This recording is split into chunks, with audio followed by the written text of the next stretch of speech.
Oh, thank you, Mr. President. Yeah, Mr. President, this is mental health. That's what I'm talking about, and that's what's in this bill. I got 1,930,000, and I think this perspective needs to be shared as far as mental health on minor children. And it'll just take me a couple of minutes. Again, I'm quoting Dr. Chris Foley, an expert in this particular area. He talks about Prozac, Zoloft, and a number of other psychotropic drugs. You can find this article online, by the way. He says, in fact, they have very little scientific basis for their action.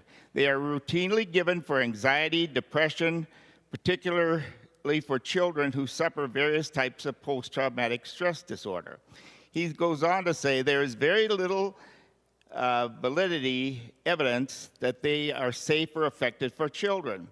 In fact, on the box warning, it says using them on children, you can create both homicidal and suicidal ideations on several of these drugs that are commonly used, especially when they go beyond 6 months. He concludes by saying a recent expose disclosed that a majority of mass shootings have been perpetrated by individuals taking these drugs. The breathtaking element here is the lack of scientific scrutiny for safety, efficacy, particularly when given as a long-term basis, more than 6 months. You know, if we look at the terrible tragedy last summer, we see that the shooter wrote a manifesto. And in that manifesto, he basically said what effed up his mind. This is his quote. He said, weed, being marijuana, and the transgender issue effed up his mind. And I think that's some of the stuff that we need to realize, that when we use these cross-sex hormones, puberty blockers, psychotropic drugs on children, we can create suicidal and homicidal effect. And that needs to be addressed in any school safety program. And it's glaringly excluded from this bill.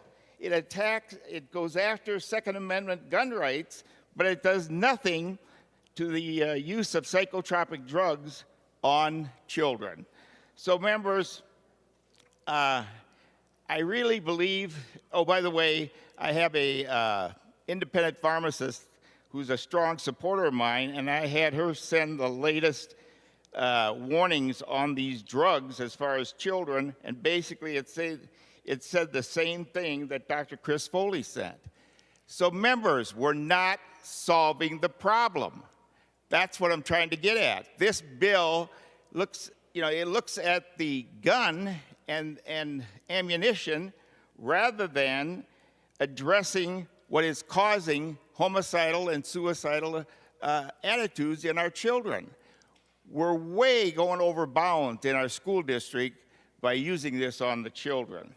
So members, with that, at this point, I'm going to be a no on the bill. I would sincerely appreciate if the author addressed this particular area, which is, I believe, the root cause of a lot of the mass shootings and violence that we've seen, especially the transgender issue, which across this nation has become a very concerning procedure on children, minor children.